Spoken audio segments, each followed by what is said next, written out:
but he's still got 6 laps in which to make a move and make it count. And you could see from that wall-mounted camera just how close Greg Moore is pushing the limit now. He's getting ever so close to the wall. He's a very brave young man, is Greg Moore. He was a stunning drive here last year. There he goes, a good shot out of turn 2 there. He tucks into the slipstream behind Jimmy Vasser, but he doesn't have the power to make a pass. He perhaps just inch a little bit closer, but it's nothing like close enough to make a pass. And Jimmy Vasser's car is very good through turn 3 there. Vasser coming off turn 4, there's a slower car about 100 yards in front of him. He'll probably catch that in turns 1 and 2, and he'll be planning ahead, looking ahead, make sure he doesn't get too close as he comes into turn 2 there. Make sure he can get a clean run off the corner, down the back straightaway and past that slower car slowly. Cleanly, I should say. And look, he's got a good slipstream here, as you say, with that traffic coming into play. This could be the last opportunity for Greg Moore. We've only got 5 laps to go of the 1.5-mile Homestead Motorsports Complex, and problems there for Raul Boesel by the looks of things, and that is rather sad to see, as he's been running quite competitively in the top 10 all afternoon, and what a shame with just a few miles to go. That's typical Raul Boesel luck though, isn't it? It really is, you know. I'm not sure why he's pulling into the... He's not actually pulling into the pits. I can't understand why. He's just limping around. He's out of the way now. I'm sure the engine's clearly got a major problem. There's a puff of smoke there. He's keeping out of the way. He will pull off, I'm sure, at the end of the pit lane as the engine gives a nasty puff of smoke. And he's off the racetrack, so there should be no cause for a full course yellow. Michael Andretti won't mind if there is a full course yellow. He's done 145 laps, and if it goes yellow now, then he will have won the race automatically. But look at this battle for 3rd place still. Greg Moore is in the blue and white car, running right behind you as you ride on board with Jimmy Vasser onto the brakes, and the car of Greg Moore just twitching around a little bit. Jimmy Vasser sounded like he almost had to grab another gear there as he tries to stay ahead of Greg Moore. Almost sounded as though he changed down for the 2nd corner, and across the line they go again. 146 laps in the books, less than 2 to go now for Michael Andretti, and as we're watching there the battle for 3rd and 4th place, but Michael Andretti, another consistent lap there, 30.8 seconds, the gap 3.9 seconds. We're on board now with Michael Andretti. He's coming up to take the white flag this time, Jeremy. The white flag's being shown. It's the last lap for Michael Andretti, and what an amazing debut to the season this will be for the new Swift IndyCar, the 007 as it's called. I think it's a good name for it. That's just its type number, but the 007 Swift is going to win in its first ever outing. Reynard have done it. They did it with the same driver, Michael Andretti, in 1994, and they're now going to do it as he comes out of the last couple of corners. Into turn 4 there, he comes across Scott Pruitt's close up. Here comes Michael Andretti. Michael Andretti wins the first round of the 1997 PPG Kart World Series, and Mario is down there on the pit wall congratulating him. What an amazing achievement for the team. The Newman-Haas team, Carl Haas and Paul Newman, who decided to go for their own chassis for this year. They built it over the winter. The Swift guys down in California put it together. They've got the most amazing facility down there, a wind tunnel that some of the top Formula 1 teams use as well. They've put this car together and they've won. First time out with it. It's a victory for Swift, a victory for Ford, and a victory for Goodyear.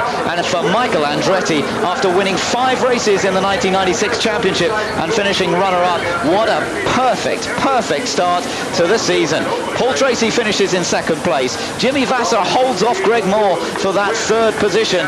Greg Moore finishes 4th, Scott Pruitt 5th, and Alex Zanardi 6th. But there, Carl Haas on the right, you just saw him with Mario Andretti. There's Carl Haas, and what a wonderful achievement. With Alex Cross there on the left next to Michael Andretti. There's Hiro Matsushita out of his suit. A great hug there.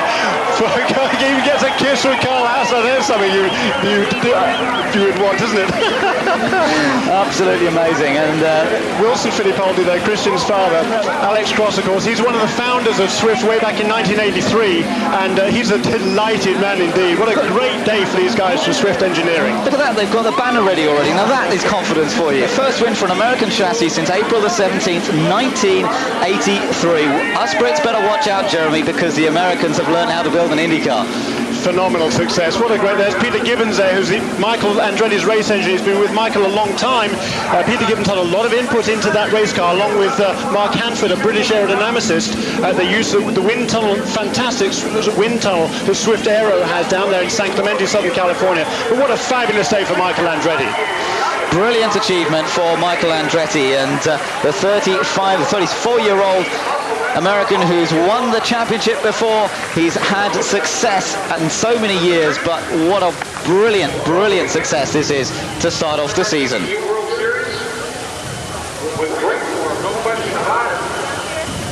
So there he is, and looking reasonably calm after that. I mean, in some ways he made it look very easy, but let's not forget he started from 14th position on the grid.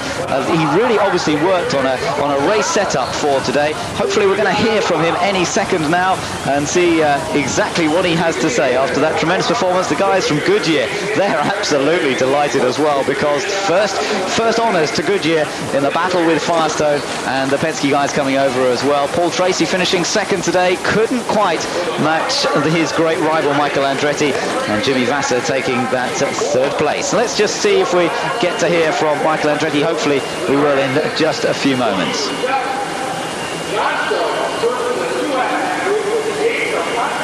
Just waiting for everything to settle down there in the pit lane. You build a new chassis, you want to get you to drive it. Another first-time victory with a chassis.